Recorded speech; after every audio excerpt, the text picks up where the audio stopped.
This week at Macy's, get an extra 20% off with your coupon or Macy's card. That's on top of already great deals, like 25 to 60% off cold weather gear for the whole family, 30 to 60% off select bedding and bath, plus 30% off select small appliances. And Star Rewards members earn on every purchase, except gift cards, services, and fees at Macy's, Macy's Backstage, and Market by Macy's. More at Macy's.com/Star Rewards. Savings off sale and clearance prices, exclusions apply.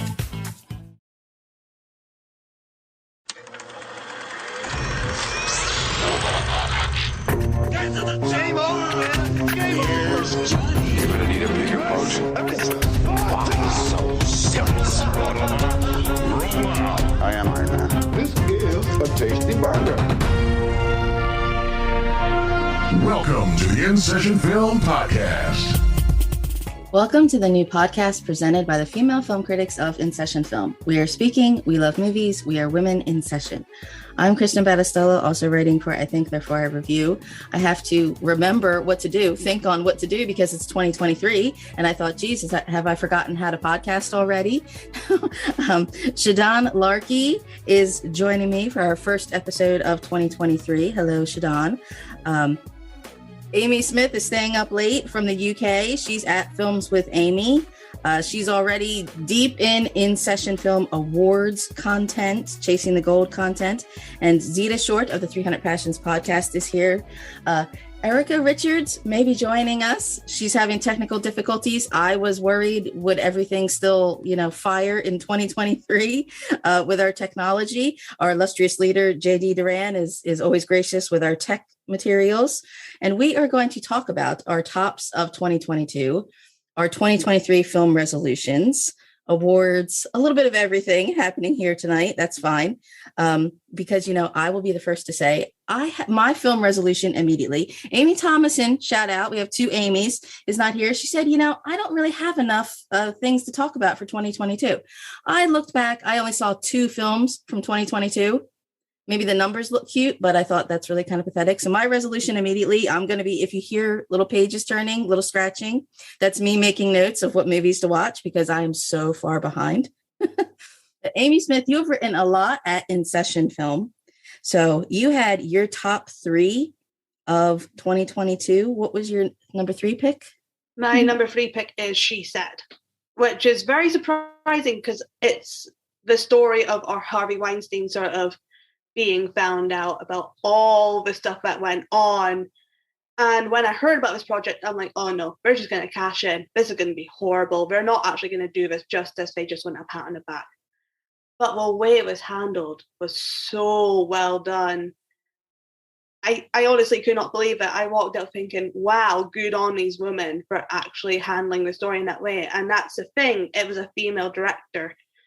So she knew how to handle the story. And you do walk out thinking, okay, they are aware that not everything's fixed in Hollywood. There's still so much to be done in Hollywood. But this particular story kind of has an ending. And I think they really solidified that. As someone who has seen a lot more recent films, what is the state of the industry? This is a big question. What is the state of the industry for women? Because Zita and I had a good laugh before about I didn't even see it, but all I ever heard about it was that hot mess of Blonde, of people talking about cashing in on Marilyn Monroe's image and destroying all that. So has it been positive or negative, do you think? Well, I haven't watched Blonde for that reason. I don't like the idea of it. No, absolutely. Just look at the Oscar prospects. We all thought Women Talking would be a big deal. It's not seeming like it's going to happen. We're going to have a Best Director lineup again that is all men. We have Brad Pitt as a contender for Best Supporting Actor, despite everything that's gone on with him. It's still not a good state to be in. And I think this year highlights that more than even the past 2 to 3 years. Shadan, you had a lot of things you were liked, things you were looking forward to. Yeah, I'll do my top 3 real quick. I guess my number 1, and everyone has different criteria for how they pick their favorites. For me, it's Staying Power, kind of like the movie that I keep thinking about. So my favorite would be Everything Everywhere All at Once, which is so funny because I saw it at South by Southwest in March. And like, it was just this tiny movie, wasn't supposed to be a big awards contender. And I literally wrote, I was like, I love this movie. It's not going to be a contender, but I hope it is. So I'm really happy that like it's actually come to fruition and people are talking about it. And I rewatched it recently and I was like, this absolutely holds up. So that's my favorite. My number 2 being Banshees of Inisherin, just really funny, really clever. It just really had an impact on me, kind of changed the way I view my interpersonal, or I should say relationships in general. I really liked that one. And then speaking of women talking, yeah, I love that movie. I'm really kind of sad and disappointed that that's not really been a big contender, but I really, really love it. I think it's really well done, really smart. I think just in general, it feels like, I don't know, maybe this isn't the best year for women's stories. I don't know. I haven't really formulated an opinion on that, but I feel like maybe those male-dominated stories seem to be doing better this year. No, we don't want to hear. I know, but I'm kind of like, I'm bummed out, but that would be my top 3. Everything, Everywhere, All at Once, Women Talking. What was the third? Banshees. Okay. Okay. Yeah, I'm gonna stay off my Irish pronunciations with that one. I'm sorry. Miss Zita, you were gonna surprise us with some of your favorites of 2022. Yes, so I just want to include a disclaimer. There's so much that I haven't seen from this year, and I feel as though whenever people put together a top 10 end of year list at the end of the year, I wonder, how did you manage to see all of this stuff? And I guess they go to festivals and they get to see all of these new releases, but I feel as though a lot of the best movies from the past year end up getting released to the general public 7 months after they first premiered, and then you finally get to see them. But there are dozens of movies that I still have yet to see, but definitely want to check out. Having said that, at this point, I would say that White Noise is probably my favorite of the year. It's a Noah Baumbach film, and it's adapted from a novel written by Don DeLillo. It has a very specific tone, and I did worry that they weren't going to be able to transfer that from the page to the screen. And this is probably the most successful adaptation that I can think of, in that they do successfully find analogues for a lot of the literary qualities that make the book so great. And you have Greta Gerwig returning after an absence from the screen as an actor for a while, and she's really wonderful in a very touching, poignant performance that reminds you of what a singular presence she can be. And I haven't laughed as much at any film that I've seen in cinemas this year. And I suppose this is a spoiler, but there's a wonderful dance sequence that closes out the film with a new LCD sound system song. And I think that's my pick for scene of the year. It's just wonderful. And honestly, at this point, I'd like to see Noah Baumbach make a musical, which isn't something that I thought I would say back in the mid-2010s, when he primarily made these dramas that are all about intellectual New Yorkers having discussions. But as a director, I think he's really progressing, and I'm fascinated by the direction that his career is heading in. And that was what, your third choice of the year, or your favorite? No, sorry, that was my first. I should have done my third first, but sorry.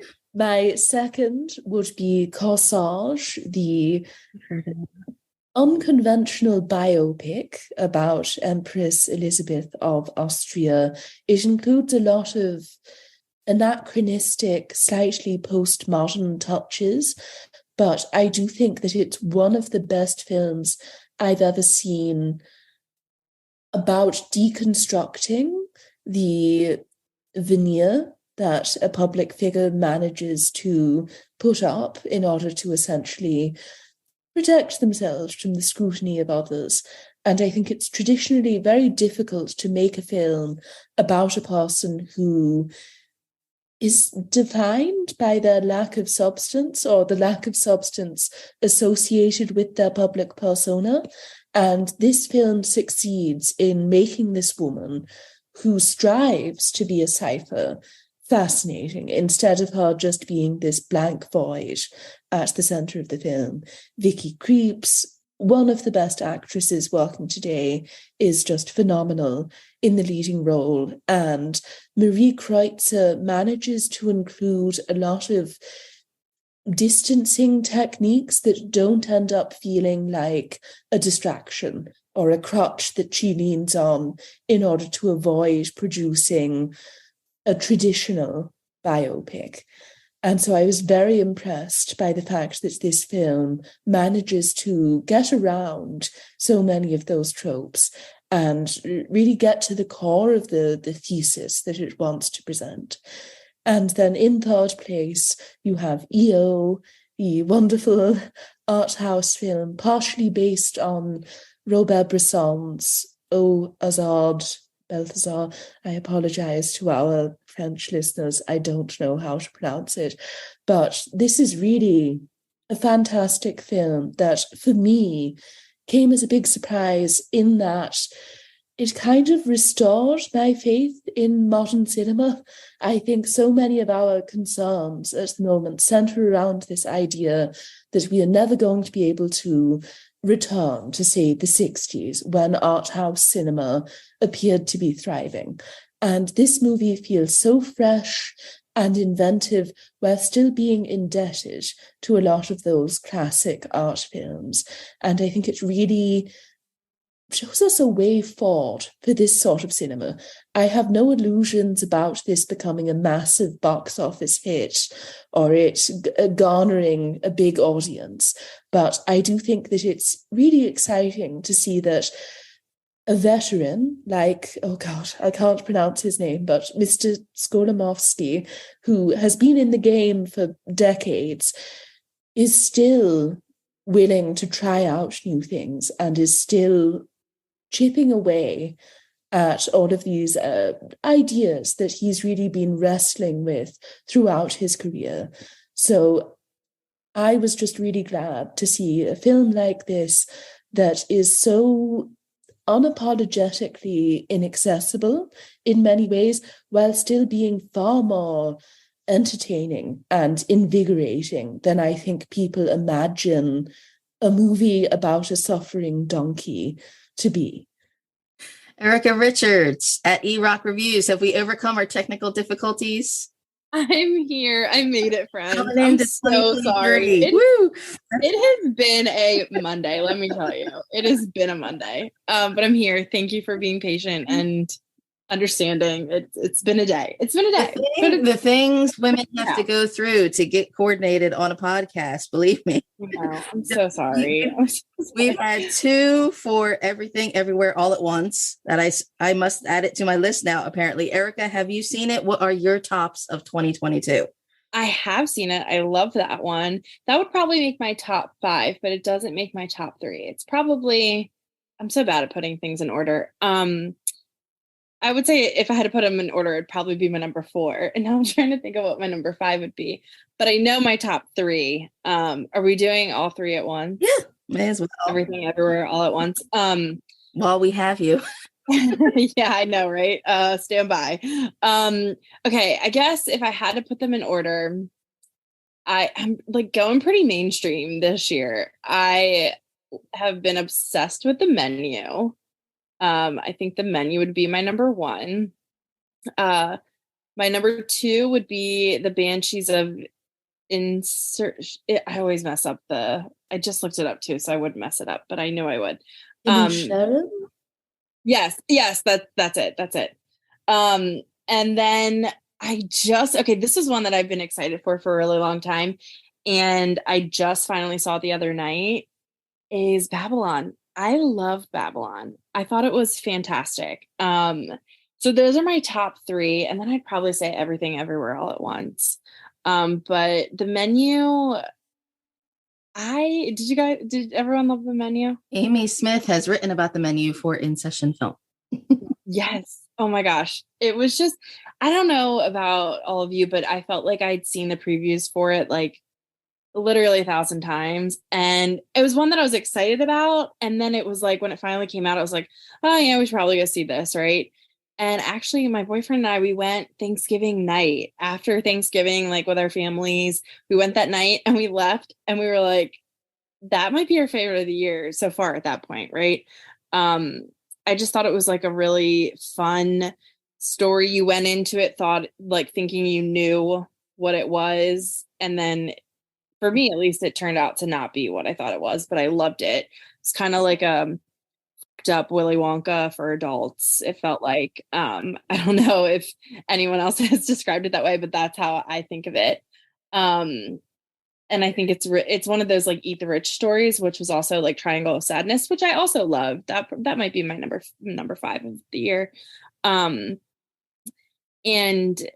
it was just, I thought it was really well done and creative and like different from, what we've seen in a lot of mainstream films for the past few years. I just thought everything was performed really well. Some of the line deliveries still make me laugh. So I love that one. And the Banshees, it was just so subtle and perfect. And I thought the humor was really good. Really well written and well acted. I'm glad to see it's been getting some awards recognition, with nominations and things, and I think it's really putting it on the map for people who really probably didn't seek it out when it was in theaters. I feel like it was one that kind of flew under the radar. I just thought the chemistry was really good with all of the actors, and it was really, really performed really well. And then Babylon, just I'm a huge Damien Chazelle fan, like obsessed with Whiplash, adored La La Land. I'm a big First Man fan. I will defend that film for till the end of time. I think it's fantastic. That was one of the films. First Man was one of the films that I went to see it, and I was like, me and some like little old man in the theater, just the two of us, like on opposite sides of the theater. And it just was one of those that like really hit me. Like I was super emotional watching First Man. And I just thought it was so good. And I don't think it got what it deserved. Anyways, we're not here to talk about First Man. But Babylon, I thought it was big and extravagant. And I really think, I hate when people say this, but it's true. It's really like a love letter to cinema, right? I think it's made for people who love film. And like, even like the scene, I don't know if everyone's seen it or not, but the scene where they're really using sound for the first time on set, and they have to keep doing the scene over and over again because someone sneezes off camera or something. It's just like something keeps happening. And I don't know if anyone's ever worked on a production here, but I've worked in production for a very long time, and I thought it really captured what it's like to work in production, and to be like obsessive about the way things are filmed and the way things are done. And I loved it. And it was a long one. It was like over 3 hours. So we kind of put off seeing it for a while, even though we saw Avatar, and obviously that was really long, but I was like kind of worried about Babylon being so long. And I don't think it mattered. Right. I think it was great. So that's my rant. You saw a lot of these films in the movie theater. Correct. Okay. Because I was just thinking the menu I saw was marked as horror. I figured, okay, I like the cast. I'll see it when I see it. But then I think it's on HBO Max right now. And we just dropped HBO Max. I'm like, darn. I'll give you my login.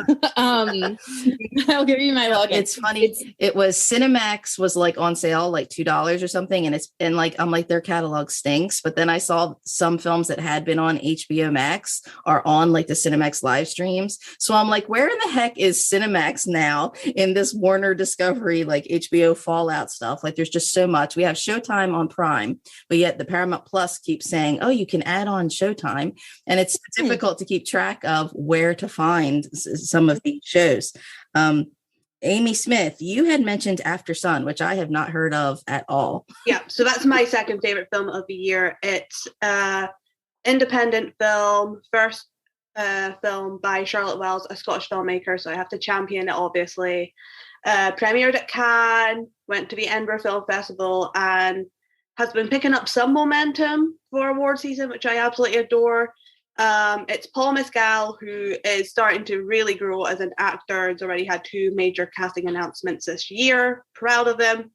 And this gorgeous little girl, Frankie Corio, and they are a father-daughter who's on holiday to Turkey, I believe. And it's them it's basically the daughter who's now grown up reflecting on her childhood holiday with her dad. But it is a lot more, because you start to Charlotte Wells basically drops little hints at what happened between her father and herself, or the daughter in this film, but she never explicitly says what happened, so she leaves it to the audience to sort of take interpretations as to what happened. It's incredibly powerful, and probably has my favorite scene of the year. There is a needle drop with Queen and David Bowie's Under Pressure, and it is so well edited and so well used. Yeah, absolutely seek it out. I think it's now on Mubi, if you guys have it in America as well. It's pretty, I think you can get it for like, in the UK, it's like £1 for 3 months. And they have films like Drive My Car, Worst Person in the World, we're getting Decision to Leave as well. It's a fantastic catalogue of even like 2022 films. So definitely worth seeking out if you can get it. While I'm here, I'll also mention my number 1 film, which is Top Gun Maverick. I know it's quite a conventional pick. I know it's quite an obvious pick, but I saw this movie 4 times in cinemas, and I never repeat films at the cinema anymore. Last time I think I repeated film watches was for Avengers Endgame. So there's just something about this film, and I'm not even a big fan of the first Top Gun, but this film just packs in nostalgia, classic filmmaking in a way that I think the Marvel franchise has kind of taken away from us in terms of blockbuster. It kind of feels like a celebration of true cinema. And yeah, Avatar made more money, I feel like, this year, but I think the real box office success was how much Top Gun managed to make. Yeah, no other film I think is going to be watched as much as Top Gun Maverick for me. That's why it's my favorite of the year. It's funny going way back, because you remind me of like charming Scottish movies. I love Dear Frankie. It's an old movie, and I always think, why isn't there more charming Scottish movies? And then you say, I had to look it up. You say movie, and I'm like, what the heck is movie? Just another service. We'll understand what is what. Chasing what you want to find, because some of you girls said you started with festival finds, and you say things like White Noise and Corsage and Everything Everywhere All at Once, are more indie kind of out there stuff. But then we do have Top Gun Maverick here, post-pandemic, just steamrolled through everything, and it's funny. I was watching, I love the You've Lost That Loving Feeling reaction videos, and I think, did enough people not see Top Gun, but it was already in the collective consciousness that now people like are coming back around to this song, from the movie. I haven't seen the Top Gun Maverick either. I'm terrible. I know. Shadan, you gave us 2 of your choices. What was your third choice? Sorry, I'm literally putting in my credit card info so I can get movies, so I can watch these movies. Movie I think is doing a 60-day like free trial. Does it make you put your credit card in after? Yeah, the one that I'm signing up for is the 3 months for only $1. I'm so excited. Oh. Yeah. No, so my top 3 were Everything Everywhere All at Once, Banshees of Inisherin, and Women Talking. But I do just want to shout out a Decision to Leave, which I really loved, EO, which I also really, really loved, and Broker, which I really, really loved, and Nope, which I know is kind of polarizing, but I loved it. Was on the edge of my seat. I thought the storytelling was really creative. The use of sound and just the visuals were amazing. And then The Fabelmans as well, I really liked. So I guess if I had to do a fuller picture of my year, that's what I would include. Yeah, good year. I'm so bad. I haven't heard of half of them. And, and I said to you before we started, like, I thought something was new and it was 2020 or 2021. Like, I wait for things to come out. I see all the buzz on Twitter. Then sometimes they get put in my queue. And then, I hate when we do have like those, like $1 or $2 for a couple months of a service. And then I don't know it's expired and I go to watch something and I'm like, no, so I'm always having a streaming fight of things just I will say, fast forwarding to my resolutions, probably my main one is just to watch more international films, because whatever international films I watch always end up being like my favorite movies of the year. And then I'm kicking myself because I'm like, why didn't you watch these earlier? Why don't you seek these out? I just watched The Worst Person in the World like recently. And I was just like, why didn't you watch this when it came out? And it was probably my favorite thing I've seen in 2022 in general, not a new release, but I was just like, oh my God. So yeah, that's like my biggest goal is to just like seek out these like non-Western films and sort of immerse myself in other cultures. And man, there's just so much I'm missing out on, and I'm so angry at myself. I need to just watch better movies in general. I feel like sometimes I'm tired and I'm like, I want something like fluffy and nice, but it's like, that's time that you could be using towards like a film that packs more of a punch rather than just like which is, popcorn movies and all those things. That's great. But sometimes I'm like, there's better things you could be doing with this 2 hours. So that's my other resolution too, is to kind of be more picky about what I watch.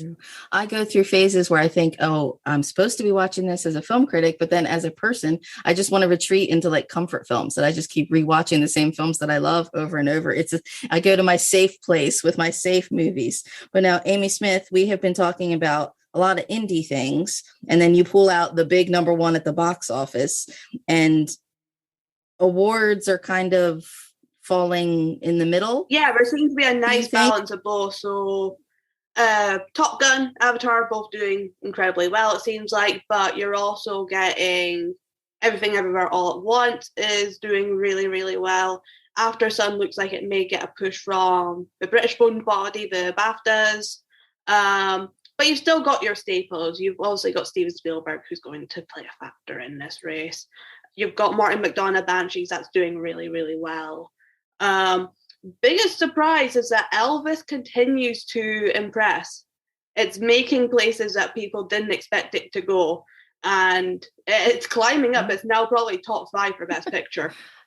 I don't know, but recent biopics I've been reluctant to watch. I guess I probably should watch them more instead of just judging them off of, I don't like the pictures, I don't like the buzz. I'd rather like the person who, to me, it's like, well, just watch Elvis movies. You don't need to watch another Elvis biopic.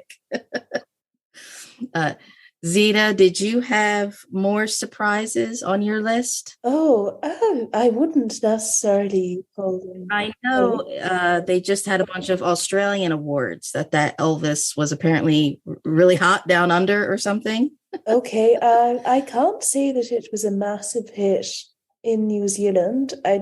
Maybe I'm just not hanging out with the right people, but I just can't remember it being huge, I guess. But it's good to see that it's making money, I suppose. And obviously you want to support filmmakers getting to make slightly more inventive biopics. At the same time, it's not my favorite genre, and I do sort of wish that the Oscars would move away from rewarding so many biopics, specifically when it comes to the performances that they are willing to reward with awards. And I understand that Elvis is different to, say, an Anthony McCartan scripted biopic. It does try to do something that's a little bit more creative.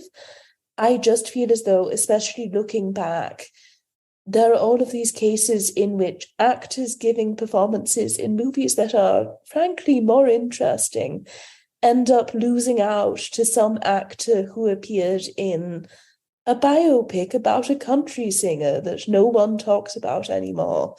And I just don't love it as a trend. And I think it's always been one of their deficiencies, and maybe it's just one of those trends that they will never move away from. But I feel as though it stinks up the acting categories every year. And in a just world, there wouldn't be so many nominations for this sort of performance. Now, because I'm the negative Nelly this episode, but you were just talking about you liked the historical liberties and retellings in Corsage, but not all the Elvis style kind of biopics. No, I think there is a difference there in that, in my eyes at least. Corsage is trying to wrestle with the idea of Empress Elizabeth as an abstract notion in a way, and we are not getting a cradle to grave biopic about her life story. It's attempting to do something that's slightly more abstract with her personality, with her feelings about the Austrian monarchy. And I just don't feel like a movie like I Want to Dance with Somebody, which has already received criticism for attempting to minimize aspects of Whitney Houston's personal life that might offend middle-brow viewers who don't want to wrestle with the fact that she was a complicated human being and a very complex woman who deserves to be understood. They just want a story about this beautiful woman who was a great singer, who ultimately was taken down by drugs, and they don't want to know anything about her struggles with her sexuality or her family life problems. They don't want to deal with the fact that Whitney Houston wasn't just a diva who was really good at singing. And I do think this is a problem that you consistently have with these biopics, in that they play it too safe, and they're very afraid, in particular, of suggesting that these historical figures could be unlikable human beings or could be seriously flawed in ways that can't be fixed at the end of the film. And I don't think you have that problem in Corsage, in that it seems like a film that is uninterested in ensuring that the audience respects or admires its protagonist, and it does allow you to stand at arm's length from her instead of having to fully embrace her in an emotional sense. Now, Amy Smith, how do you pronounce your name? Vicky Krieps?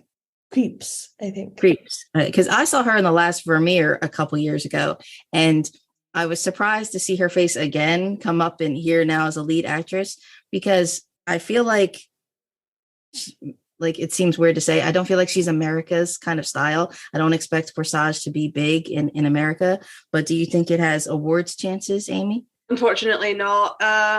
Unless you're someone like Penelope Cruz, international performances just don't break through. Like even 2 years ago, Another Round was huge, got in director, got in picture, no mention of Mads Mikkelsen. Parasite won Best Picture and didn't get a single acting nomination. So it's a sad reality that the Oscar, especially the acting branch, really doesn't look at international performances, which is a shame, because I do also really love Vicky in Corsage. I think she's fantastic. I think she would easily be up for a nomination if it was an English-speaking performance, which I hate to say that, but that's just the way we look at the Oscars and award season nowadays. Because Erica, you were talking about how much you loved Babylon. And the thing I saw on film Twitter about Babylon is people blaming Margot Robbie for what they disliked in the film. She's perfect, always. I'm obsessed with her. So I need to talk to these people. No, I thought she was fantastic. I hope she's going to be a part of the awards races. think she's doing okay, right? Amy, you would probably know better. I haven't been following as closely. She's doing all right. It seems like it's going to be Kate Blanchett for Tar versus Michelle Yeoh for Everything Everywhere All at Once. That's where we are right now. Yeah. Also, two amazing performances and very well deserving. Maybe Margot Robbie will get her nomination with Barbie this year. We'll see. But I did want to circle back to some of the things some others were saying. Corsage is definitely one I want to see. And I know a resolution of mine also is to, of course, always watch more international films. And I'm really lucky to live where I do. In downtown Baltimore, there's like a little indie theater that plays like big release films like Babylon and Fablemans, and I don't know if they're playing Avatar there, but they also play, like Corsage is playing there right now, and After Sun played there, and a lot of the films that were like Decision to Leave, and there was a couple other ones that all films that I wanted to see that I haven't gotten to see, but I've seen like I saw Worst Person in the World when that was there last year. Or 2 years ago, whenever that was.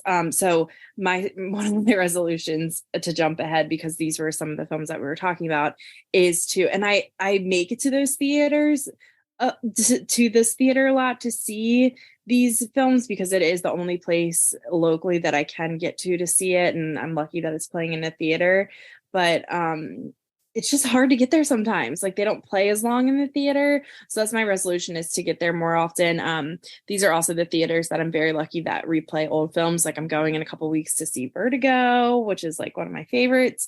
So I'm lucky to live in a place where I do have these films accessible to me when they're like in their theater run.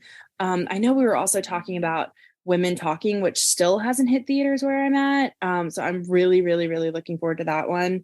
And I also just watched She Said, which is now streaming on Peacock, I think, here in the United States. And that was also one that it was just like every time I was going to the theater, I was going for something else. And then it was like, oh yeah, I need to see that. And then it was like the times just didn't work. And I was disappointed I didn't see that one in theaters, but very much enjoyed it. I need to give it a rewatch. I wasn't paying as close of attention as I should have. I was a little distracted watching at home, which is why I go to the theater so much, because I love the theater. I love the atmosphere, and I love not being distracted.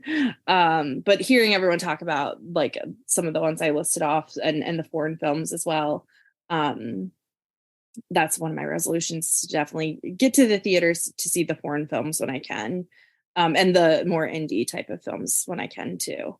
Now, shout out to our intro season, our debut season in 2022, where we did have all our Hitchcock discourse and all our writing. You can find all of that at InSessionFilm.com. And we're going to be probably unusual here on our Women in Session podcast. And we said, we should talk about the Oscars after. That'll be our episode after, so we can talk about all the snubs and everything crazy that happened. And Shadan, you also are due for Awards Daily. And I want to ask you, because you live Texas area, you go to a lot of festivals, and yet you said you want to see more international films. And as a lay person, it's easy to say, well, if you get to go to festivals, don't you get to see international films already? I mean, this was my first year that I went to TIFF, so I did get to see a few international films there. So hopefully I'll get to do more festivals in 2023. We'll see. But it's hard because I live in the suburbs of Houston. So like we do have movie theaters that play international films, but they're like an hour away. So it kind of becomes like, you know, how much am I willing to work to see this? And then when they do play, they don't play for very long. So yeah, it's really hard to do that. But like I missed RRR in theaters. And I'm like kicking myself now. But I agree with Erica. Like, I think when you're watching something at home, you're so tempted to like look at your phone, go to the bathroom, grab a snack. So like, yeah, getting my butt in a seat for a theater would be a huge goal too. And I mean, I saw like Megan yesterday in the movie theater. So I do go to the movie theaters a lot, but it's just because of my location. Like those bigger titles aren't always playing.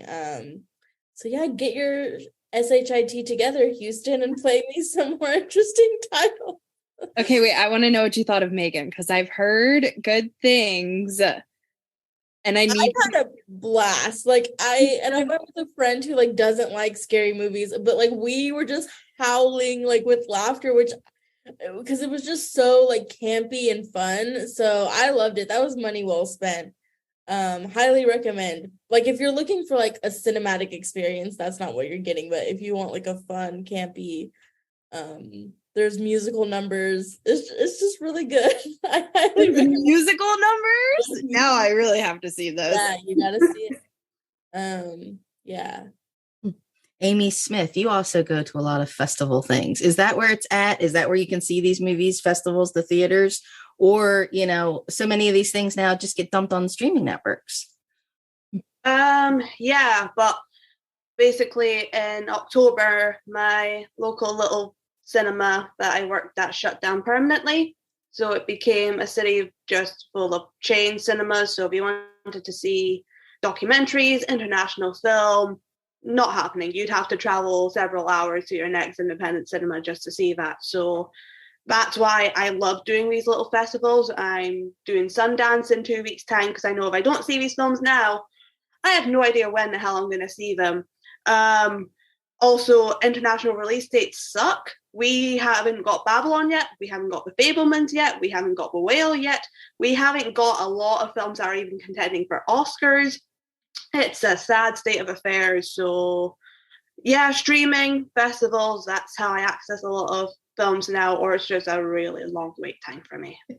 Yeah, I have to travel a couple hours if I want to see something indie or unique or special. And then again, like I said, we get lulled into this, oh, I'll just wait till it comes on streaming. And I go through phases of, oh, I need closed captioning, or, oh, I can pause, or I love like when there's live streams that come with it, because then to me, it's like, oh, great, the decision is made. This movie is just starting. I don't have to click anything, you know, but then it's like obligation of, no, I have to sit and I have to continue to watch, you know, because, oh, wait, can I pause? Can I fast forward? There's commercials. I don't know. Zita, because you're caught in the middle because you have to do a lot of online festivals and travel for theaters. Was there any bad things that you ended up seeing, things that turned out to be a disappointment? Not necessarily. I would say a lot of the bad stuff that I ended up watching, and I guess this is a horrible way to think of it, but I didn't have particularly high expectations for it going in, and walked out thinking that's about right. That's how I thought I would respond to it. But I was pleasantly surprised by a couple of films that I saw, and there were a couple where I thought, oh God, this probably isn't good, but I did enjoy it. So I had a few guilty pleasures here and there. Brother and Sister, the overwrought French melodrama in which Marion Cotillard has a breakdown in a pharmacy, was possibly terrible, but I watched it in the right state of mind and had an undeniably positive response to it.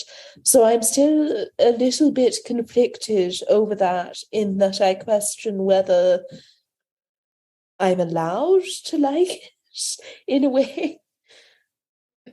I'm regressing further and further, I think, because everybody can shout this out. For Christmas, I got a new RCA adapter for my VCR. So now I can plug it into like my HDMI screen. And I have like my little external DVD drive where if I'm making like screen captures, and even when I'm watching something bad, it's like, I think because I am sitting down dedicated to what I'm watching, then I do think, oh, I'm able to look at it and enjoy it and see something funny and think, yes, this was bad. I hated it, but I'm watching it now and I can have a good laugh about it. So it's like, now, even if I see something that's kind of subpar, I'm like, but maybe there was still something good about it, even though I'll go write something terribly mean. Shadan, you said earlier, you know, like we shouldn't be negative in our reviews. And, you know, I wonder if part of that is because we're women. Like people don't like when it's a woman complaining about a movie.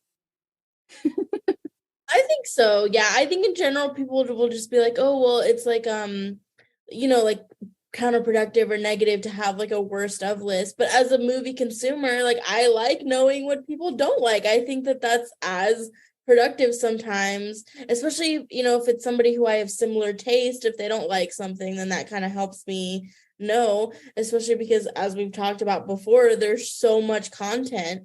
So at this point, knowing what not to watch can be as helpful, if not more helpful.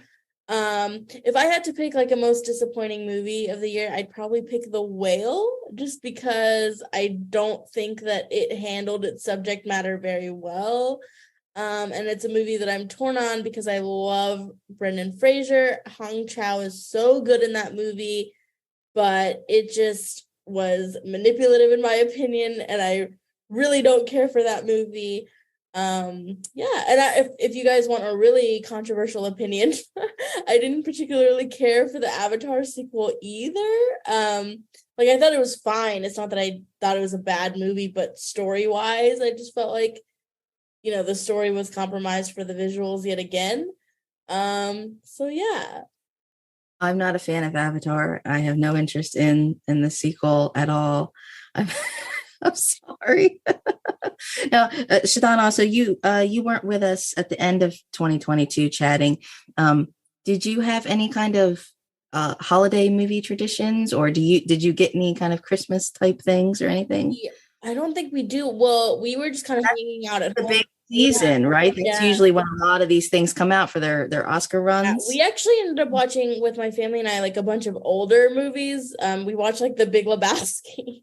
That was our big holiday movie this year. But that's kind of what I was saying with like struggling, because we were like going through like the 10,000 list of movies, and it took us forever to pick something. And by the time we were like, it was like we just picked, I think we watched like a bunch of Coen brother movies. We watched like Burn After Reading and things that we ended up seeing before because it was just so overwhelming. That's so funny. So, yeah. You're making me feel old again. My nieces used to do that with all the VHS. They used to choose what to watch, and it was like puzzle pieces to them. They'd pull one out in one's pile, one's the other, sort them all out, and then like, no, I veto yours. I don't want to watch that. And then my father would say, "You've wasted all your time trying to choose the movie. Now you won't get to watch anything." Which I do the same thing now, just browse one thing after another, add more things to my queue, like that meme of like all the new things being added in my queue, me, and all the things that are already in my queue giving me a dirty look. Amy Smith, here we had a controversial opinion about The Whale, but that's going to be a big awards thing. No, I don't know, because it is very controversial. There are people who love it and there are people who hate it. I think people are agreeing on Brendan Fraser being fantastic. Can't really agree on anything else. So it's going to be interesting to see where the Academy lies on that one. Why was everybody sleeping on Brendan Fraser all this time? I mean, come on. I mean, I love Bedazzled. Where were you people for School Ties? I don't know. Zita, did you get to do anything film holiday wise? I did get the Tomb of Lygia on Blu-ray, but y'all don't like horror movies for some inexplicable reason. No, I wouldn't say that I watched a lot of movies around Christmas time, but I did end up seeing Triangle of Sadness, and I rewatched Glass Onion with my mother, so that was an interesting experience. And I also finally got around to seeing A Christmas Tale, which is a wonderful movie, even though it's quite irreverent in parts.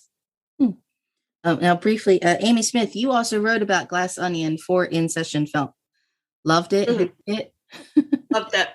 Great. If you like Knives Out, you're going to love Glass Onion. Simple as that. But now, was that billed as a Netflix movie? Yes. So Glass Onion is technically, it came out in theaters in the US and for the UK for 1 week. First time Netflix did it in terms of like major chain cinemas all across the country.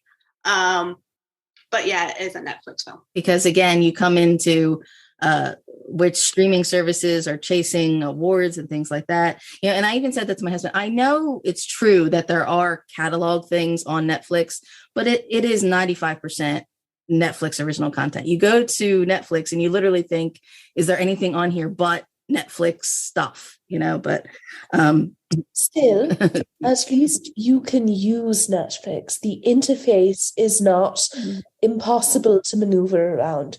Amazon Prime, on the other hand, is so frustrating because every now and then you will find a diamond in the rough.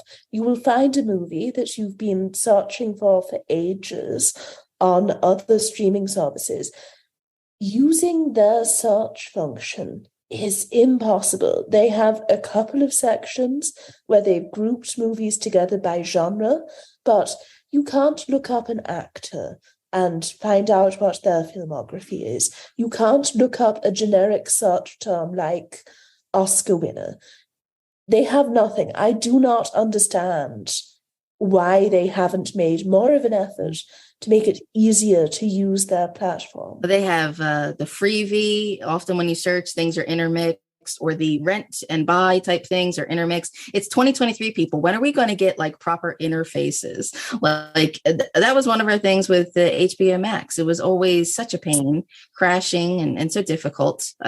I'm like, again, I'm getting like into technology where I'm over it. Like, can't you just be, normal? Can't things just cooperate and work instead of crashing?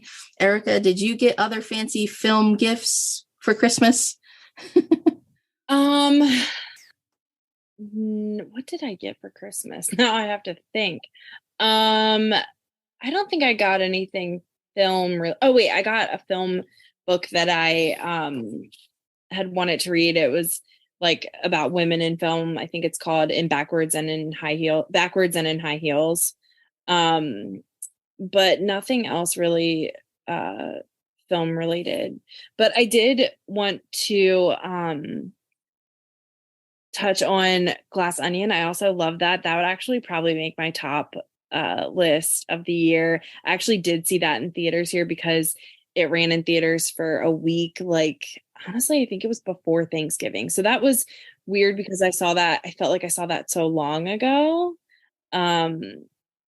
And it just recently hit Netflix, which I don't know why I thought it hit Netflix earlier, but it didn't. That was really fun. I still think I like Knives Out better overall, just a little bit better. Also, You're Not Alone. I think Avatar is visually stunning, but I think the story only exists to get it to the next visual spectacle. I don't think the story is good. I also agree with everyone on The Whale too. Brandon Fraser is great, but it's not an easy watch. It's not an easy watch at all, which I'm okay with. Like, I like being challenged in what I watch, but it was kind of underwhelming overall. I don't know. Like, he was great. Yeah, I don't know. And there was what other movies we were talking about? Well, did you, Erica, I have not seen the film, but was one of your problems that it felt like misery porn? Did you feel like it's just sort of wallowed in a depressive mindset instead of having anything meaningful or constructive to say about it? Talking about The Whale, yes. Yes. I think that's a great way to put it. You said you haven't seen it though? I haven't, no. I think without seeing it, you kind of hit the nail on the head. I think it really isolates the viewer with Brandon Fraser. Like, I actually at some point was thinking about Vertigo and about how, not Vertigo, Rear Window, and about how Hitchcock keeps the camera inside the apartment the whole time with Jimmy Stewart. I can't think of his character's name now on the top of my head, but it was like, we were forced to stay in that apartment with him, and it's the same in The Whale. You're forced to stay, you're with that character the whole time. You're forced in isolation to stay in his apartment the whole time with him. And I just really think it like you said, wallowed in like the misery of it, which I think is also the point. But I just think also his character is like, and I say this as someone who tries to be positive a lot, annoyingly positive all the time. And I just don't think it was like kind of awkward. It kind of wasn't like fully developed. Yeah. And I think, like you said, it just like kind of wallows in the misery a little too long. And it really wasn't that long of a film, but it just did kind of feel like, okay, get on with it. Like the next part of the story. And his daughter in the film never like really redeems herself, not to give anything away, but, she just more was like unbearable to watch almost. And I think she did great in playing that character. But yeah, I think you hit the nail on the head, Zita. I think that's really what it is. It really is kind of one-dimensional. Yeah, Erica, I feel like you're like living in my head. Like all of your film opinions, I'm like, yes. I also like I agree with you completely about The Whale. I think it's also like repetitive. Like there's certain things that just like keep happening, and you're like, we've already seen this, like we understand, like what's the point? Yeah, so not a fan of that movie. But if you do want to watch a delightful Brendan Fraser movie that is underrated, Blast from the Past. Yes. Yeah. So good. Carry on. It's so funny because that was one that was in my Hulu that actually expired. And I was like, oh, wait, I have that on DVD, don't I? And I don't. And there are a lot of films where I look to own them on DVD and Blu-ray, and some of them just are never released. And in the way you girls are talking about The Whale, I get this feeling of sometimes I feel like movies are made and they're not really sure who the audience is. And Amy, you said you didn't see it because these international windows are all over the place. And I can't tell when things are released in this theatrical and streaming, or when they come out for awards baits. It's like, well, what is their goal? What is their motivation for some of these films? I don't know. But because how many times we're talking about girls, some of you saw it Thanksgiving, some of you haven't seen things yet, they're not available. How much of it is simply when it comes to awards, films get forgotten because there's so much content?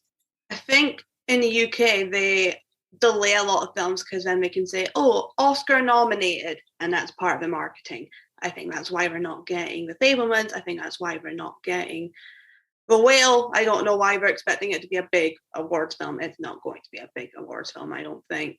But I think that's why in the UK a lot of these films are held back, and it's also down to the distributors, because one distributor in the UK is going to be something completely different in the US. So it is interesting to see the differences, but in an age where films can so easily be pirated and put online, it's hard for me not to go, oh, I'll just watch Babylon on my laptop. I wouldn't. I love Damien Chazelle and I'm wanting this on the big screen, but over a month to wait for a film, like, are you kidding me? Why am I still waiting to see Babylon?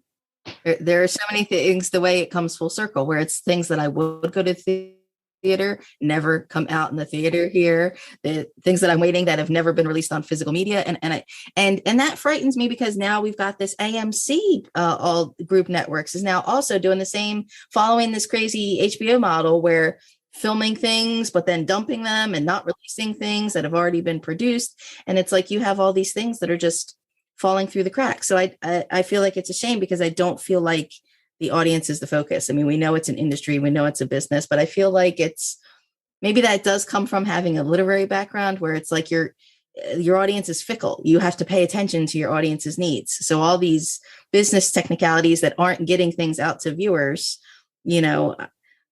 and part of that is me, because I said my resolution is I need to watch some of these things more. I need to be on the ball with these things.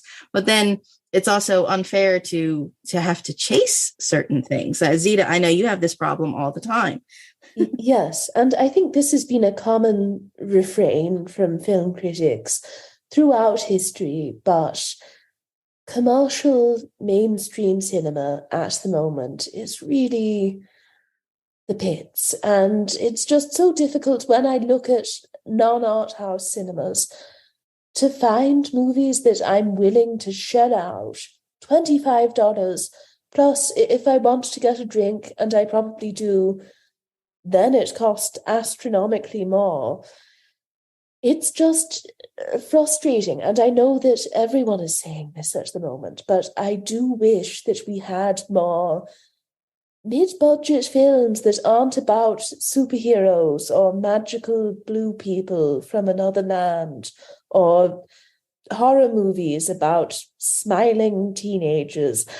I just wish that there were a bit more variety. And when I do go to the art house cinema, obviously I enjoy what they have on display, but it's just so apocalyptic in a sense now that the new Steven Spielberg, one of the most commercially successful filmmakers in history, is being treated like this niche little indie movie that only really gets played in art house theatres. It's so, And the movie, I've seen it.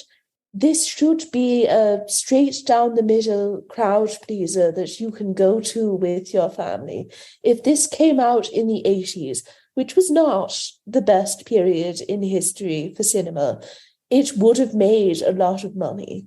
And it's just sort of saddening that there's seemingly not a wide audience for that sort of movie anymore. But devil's advocate, the name recognition doesn't mean anything in cinema anymore, does it? Well, yes, that's what I'm saying. It's saddening that that is no longer a part of the film-going experience. And I really hope, maybe I'm being overly optimistic here, but I'm hoping that we begin to move away from Marvel in the 20s. And as the decade goes on, another trend comes into play, because I feel as though it's been 15 years of them being the top dog. And I would like some variation. Having said that, things could always get worse. Maybe in 10 years' time, I'll be saying, oh gosh, I miss that brief period in history when Wakanda Forever and Ant-Man 3 were topping the box office. So Zita wants to leave Marvel in 2022. But Amy Smith, you loved Maverick, went and saw it all over the place. But the way that was so huge and so popular, doesn't that prove that we want that kind of movie to come back to the cinema? Well, yeah, but I think that's different to Marvel. The way that Top Gun captured people's nostalgia for the 80s, the way that Tom Cruise loves to film his stunts authentically and with no real visual effects, but not using stuntmen or flashy superhero costumes to distract. He wants that style of filmmaking to come back, as do I. I mean, the Marvel films last year, they did well, but they weren't billion-dollar juggernauts like they have been in the past. And I think we are slowly moving away from that.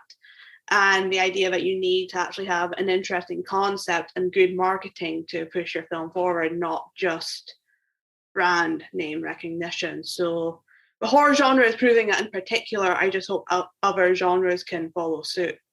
The cinema, I feel, always falls back on horror movies for this. A lot of times, of course, it is October, go see the big slasher, or they either mismarket something, as like Crimson Peak, when they said, oh, look, it's a scary horror movie, and maybe it really wasn't, gothic romance.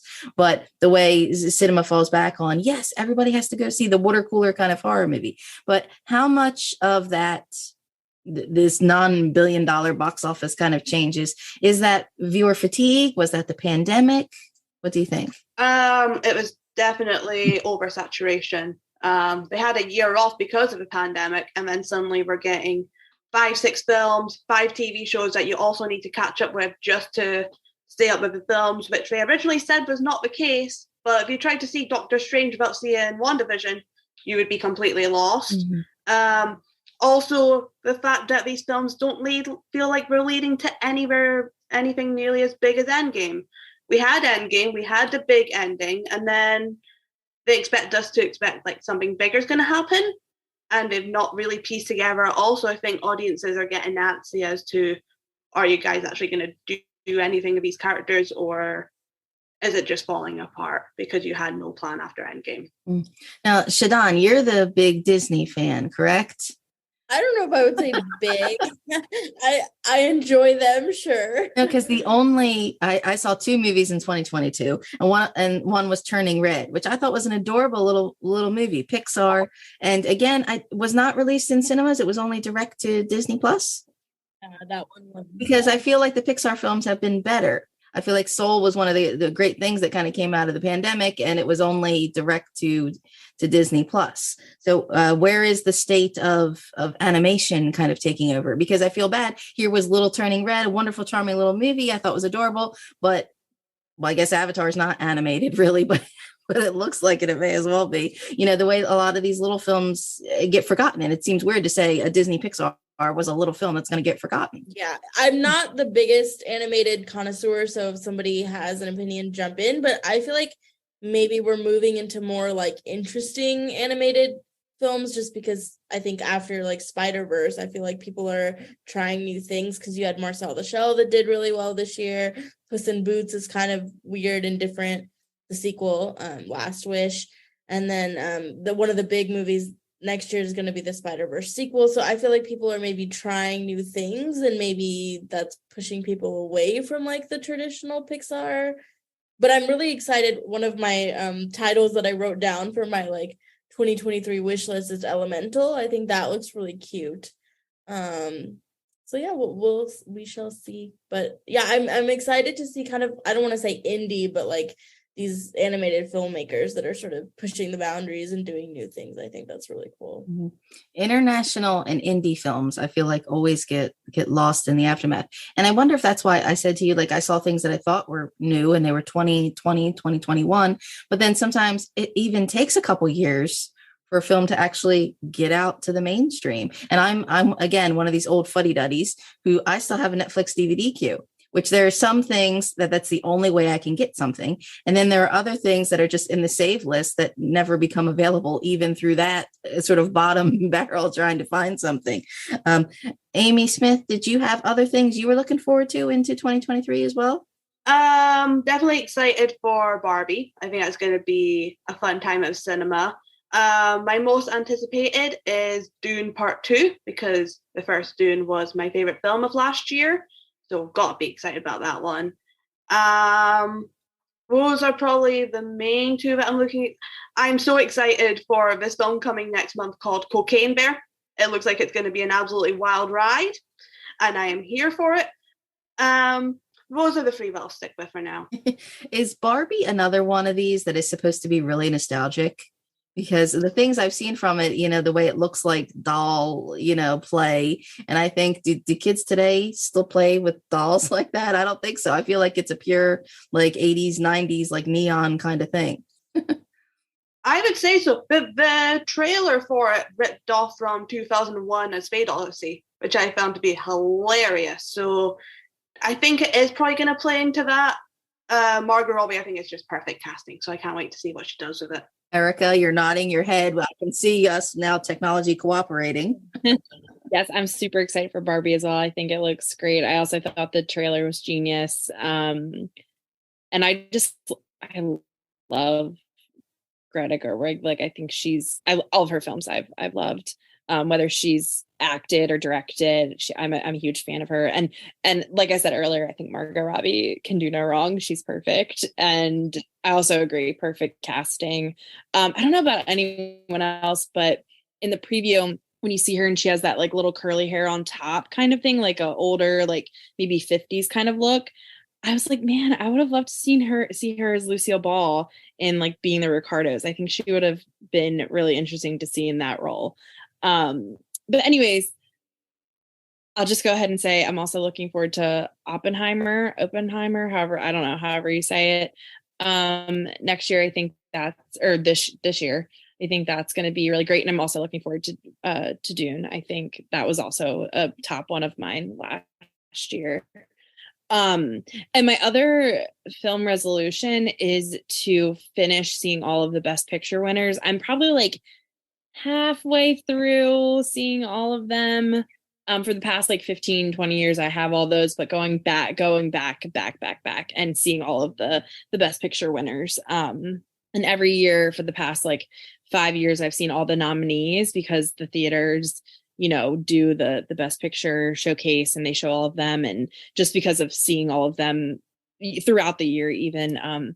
But my resolution this year is to try to get through and see all of the Best Picture winners, because I still probably have about half of my list that I've never seen. So you said Being the Ricardos. That was one of those Amazon Prime originals. Was that the one with Nicole Kidman? Correct.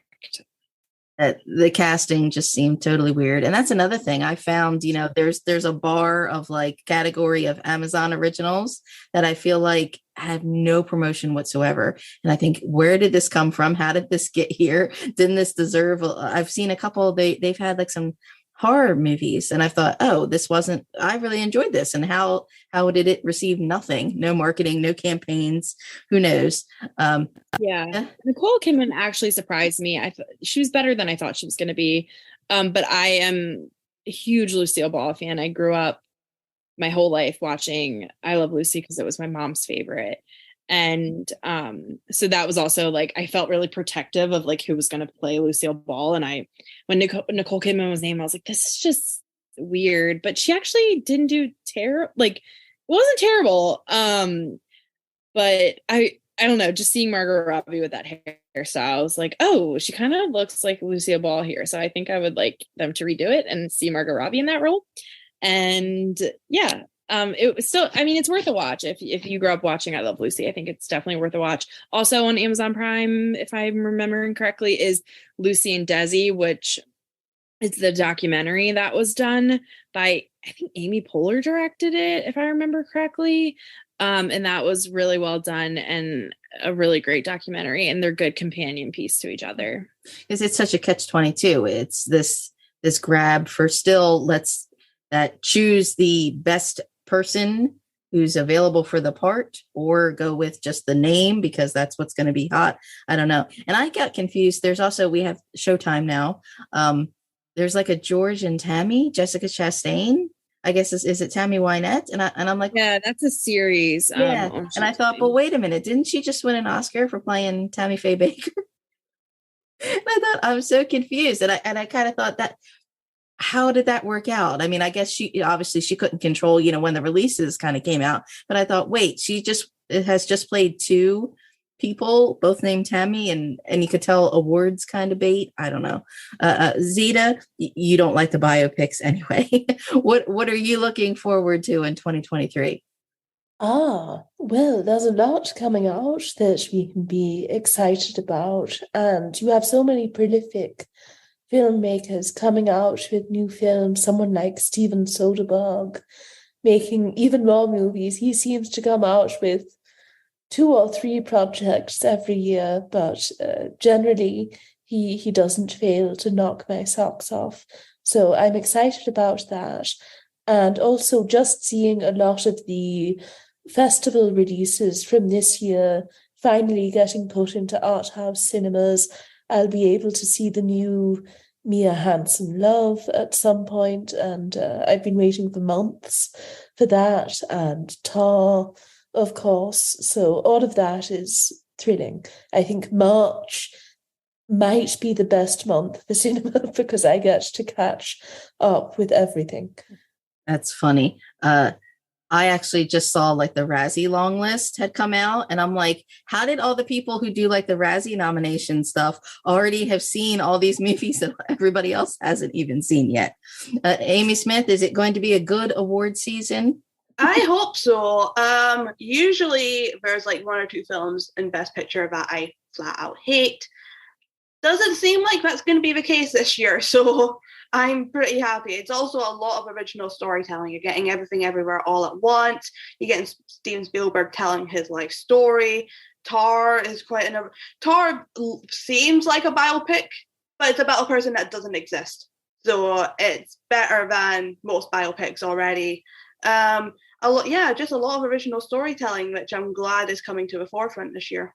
Amy, don't kill me for putting you on the spot here, but what's on your Sundance radar to see? My number 1 choice is the Michael J. Fox documentary. Back to the Future is my favorite film of all time, so I kind of feel like I have to pick that one.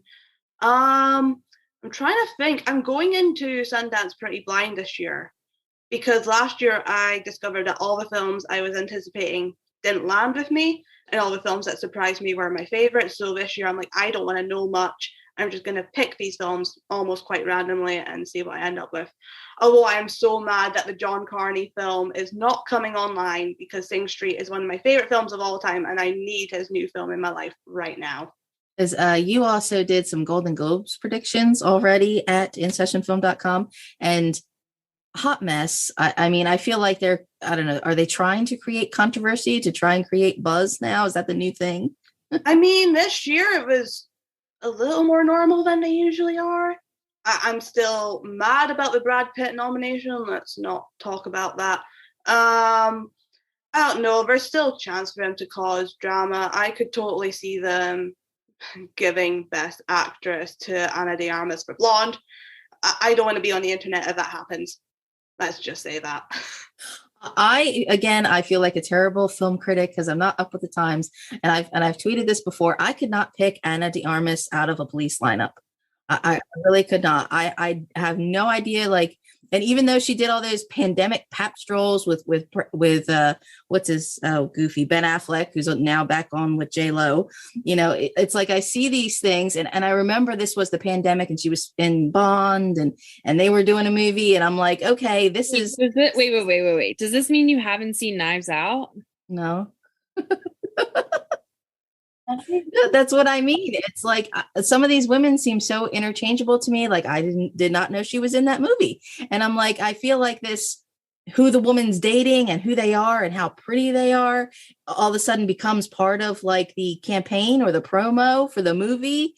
And I'm like, oh, okay, that's not what interests me about it. Is she a good actress or not? That's all I want to know. And it's everybody's, oh, so beautiful. She's so great. And I'm like, but what does that really mean? I don't know.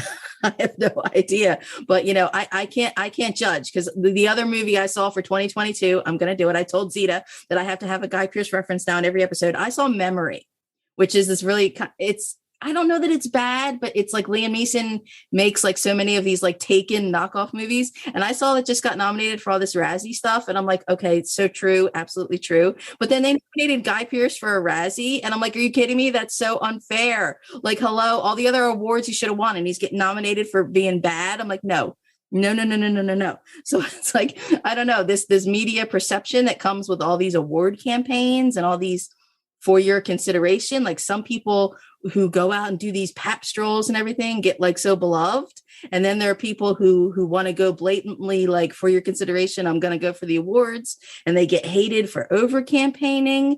And I feel like that all just distorts some of the movies. Sometimes I feel like it's almost better if I wait a couple years to see a movie, because then all the extra flack stuff that comes with it is kind of gone.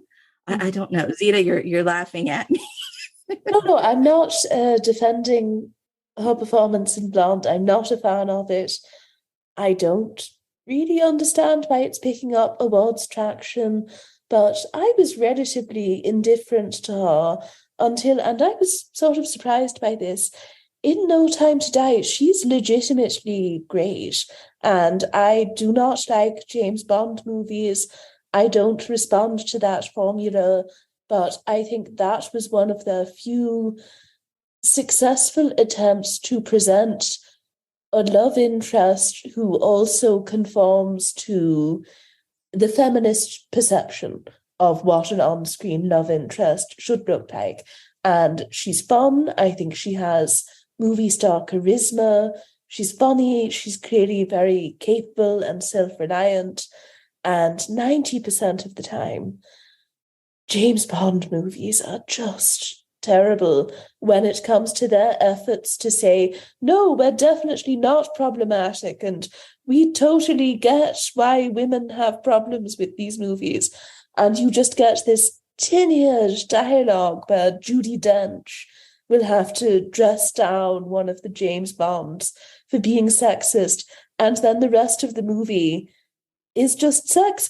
It was so frustrating to me that the film essentially wants to get away with one of the 90s ones, saying, no, we acknowledge your concerns and we're changing, and then they don't alter anything.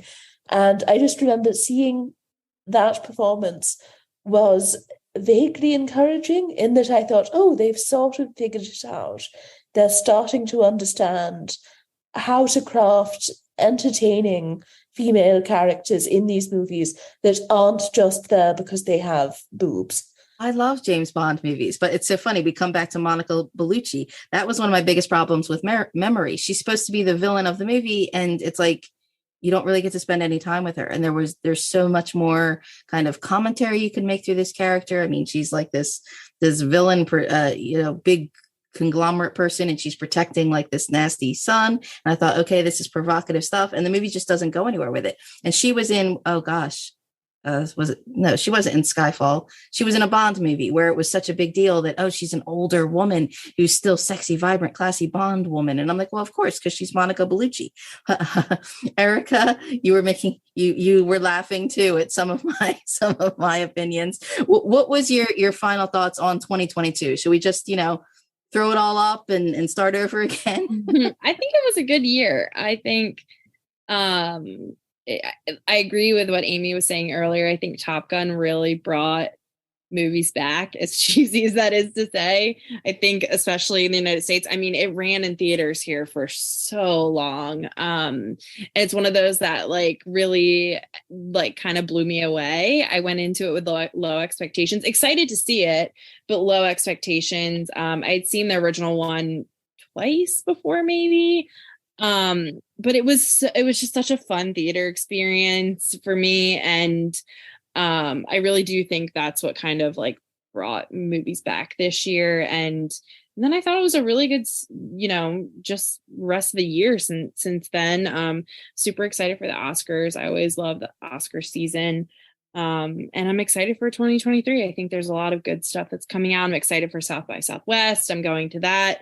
So hoping to see some fun stuff there, especially since Everything Everywhere All at Once premiered at South by last year. And it's, really in the front of the race this year. So I'm hoping there'll be another really good premiere at South by this year in March. So I'm super excited. And excited to work on my resolutions for this year and report back next year when we're in 2024. Hopefully we've all, exceeded our expectations on our resolutions too. You had mentioned in a previous podcast, The Legend of Molly Johnson, which is now on Hulu. And I was immediately like, oh, click add to my queue. Have I watched it yet? No. Shadan. Well, it's on your radar. Yes. Shadan, you said you were going to some festivals. What did you think of 2022 overall? It's definitely a good year. I think there weren't as many films this year that I feel super emotionally connected to. Not that they were bad. It's just I think if I were to make a list of my favorite movies of all time, I don't know how many 2022 titles would land. It'll be interesting to see if I feel that way a little bit later on, but I don't know. I don't feel as shout for joy about a lot of 2022 titles. So we'll see. There are a lot of things about for 2023. I wrote down a bunch, so I'm just gonna word vomit a bunch of 2023 titles that I'm super excited about. So I'm really looking forward to Asteroid City, the new oh my god, the guy who Wes did Anderson. Yes, thank you. I was like, oh, it's on the tip of my tongue. Yes, the new Wes Anderson's coming out. I'm really excited for Nightingale. There's no release for that one, but it's based on the Kristin Hanna novel that I really, really liked. Book Club 2 is coming out. I'm really excited about that. There's going to be a new Magic Mike movie, so I feel like that's going to kind of, that sort of campy lane, I feel like that's going to fill that. What else? There's a new M. Night Shyamalan coming out that looks like it's going to be a lot of fun. And was that all I had on here? I guess. And there's supposed to be Legally Blonde 3 coming out in 2023. I don't know if that's actually happening, but it'll be interesting to see that. There's a new Taika Waititi movie, Next Goal Wins. There's another one of the Kenneth Branagh, Agatha Christie adaptations coming out. So I think 2023 is going to be a good year. A lot of campy fun. Go ahead, Erica. All right. Can I also say, when you were listing out all these, it made me think that I'm also really excited for Scorsese, based off the book. Killers of the Flower Moon. Yeah. Yes. Did you guys read the book? I bought the book because I like to read the book before the movie. So I have the book waiting for me. I'm going to get to that. It's so good. And I thought we were going to get it in 2022, but we're not. So I'm excited for 2023 to bring it to the theaters. I'm so excited. Definitely read it. The book's great. I'm excited. Zita, was 2022 a banner year in film? No, I definitely wouldn't put it up there. And I know that whenever someone suggests that it has been a bad year for cinema, they sort of get mobbed online and people get very upset. I think it's sort of been a bad year for movies, and there are plenty of films that I did love. I just think overall, it didn't have the depth that the past couple of years have had. And I did not expect to say that, because I think back in 2020, we all thought, oh gosh, this is going to be a low point for cinema because of COVID and the fact that so few films can be released. But I would argue that that was sort of a more interesting, fruitful period in cinema history, and I just haven't felt that excited this year. Again, maybe with hindsight, a lot of the movies that left me feeling mildly entertained will end up gaining deeper resonance over time. And I look back and think, God, you were crazy. All of these masterpieces came out that year. Who was it that mentioned Oppenheimer?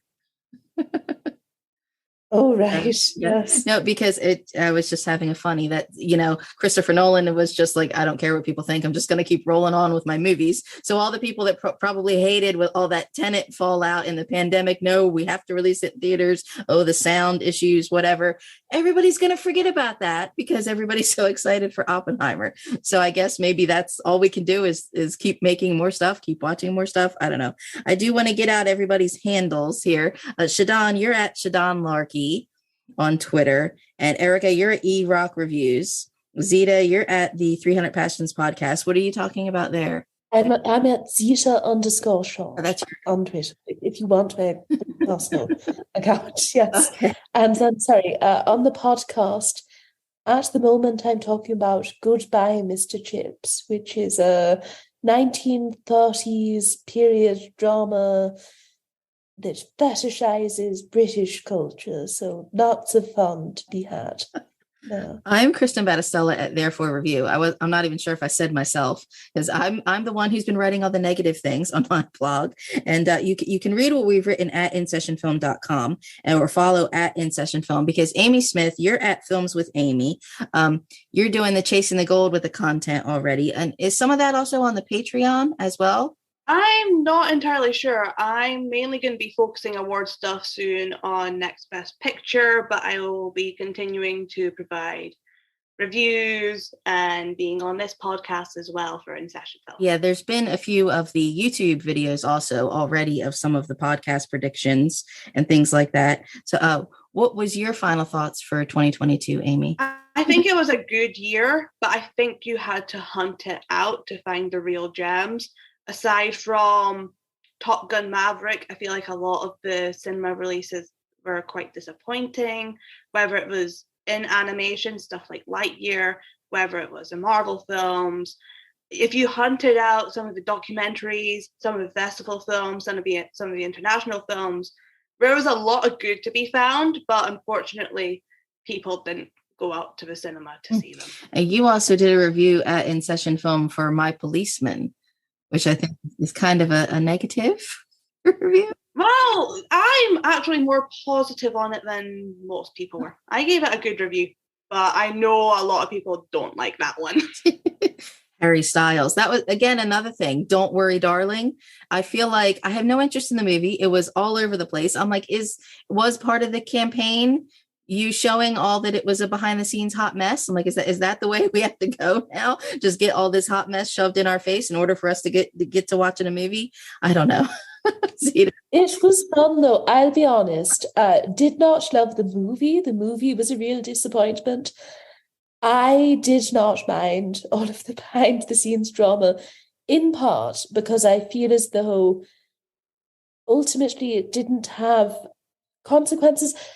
Harry Styles potentially spitting on Chris Pine, they are both going to be okay after that incident. I don't think anyone was traumatized on the set of Don't Worry, Darling. There was no, as far as I could tell, actual abuse involved. You just got funny stories about Olivia Wilde taking her special salad dressing to her illicit lover.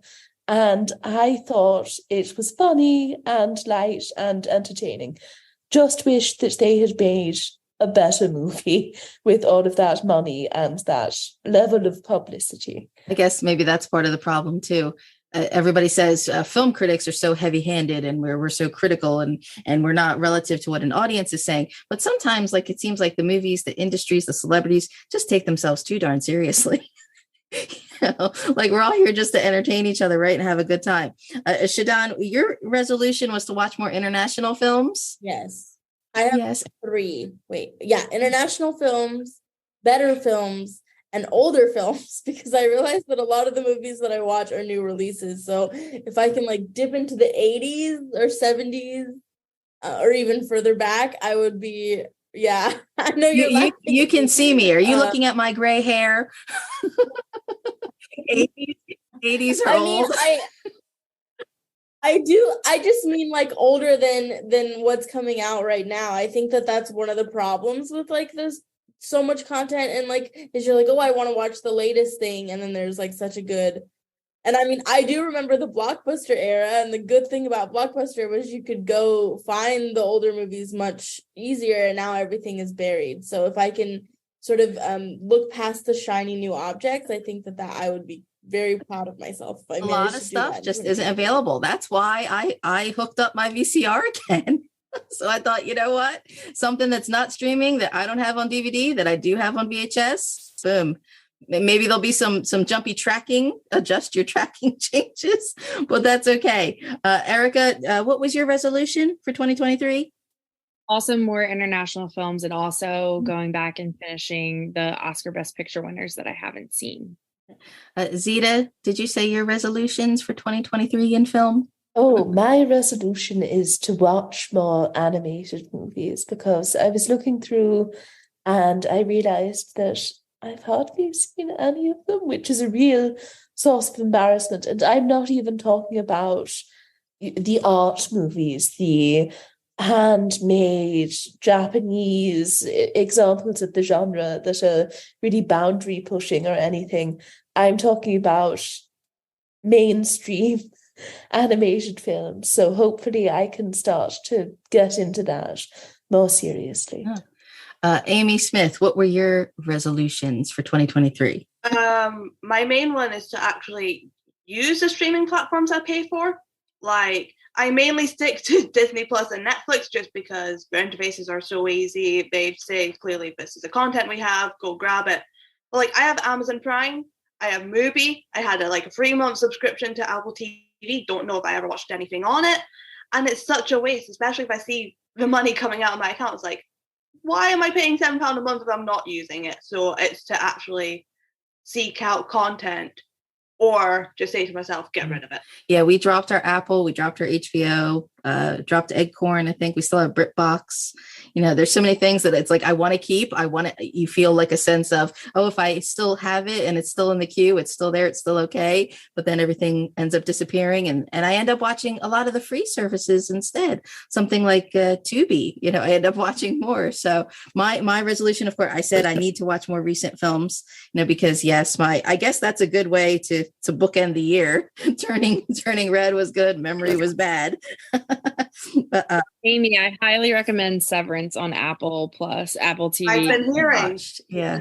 Highly recommend it if you need something to motivate you to keep that streaming service. Also, I think the new season will be coming out fairly soon, so you should definitely catch up on that before you consider getting rid of it. Highly recommend. Confession, because I'm the first one who's been complaining, saying Tom Hiddleston needs to do something besides Loki, and I did not get to watch the Essex Serpent before Apple expired. And I was like, after the fact, I was like, darn it, I didn't get to watch the only other, Hiddleston non-Loki thing. And my husband's like, well, you can always just watch the Loki show. And I'm like, well, no, I don't want to watch that.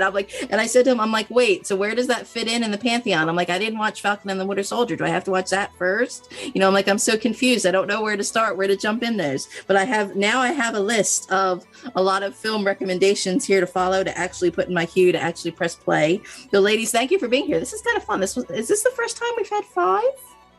Shout out to Amy Thomason. She's not here with us tonight.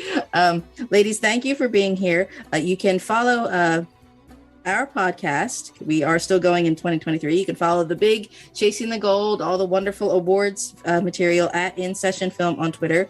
And you can read what we've written at InSessionFilm.com. And you can follow for bonus content on Patreon as well. So thank you for listening, and we'll see you at the next Women in Session.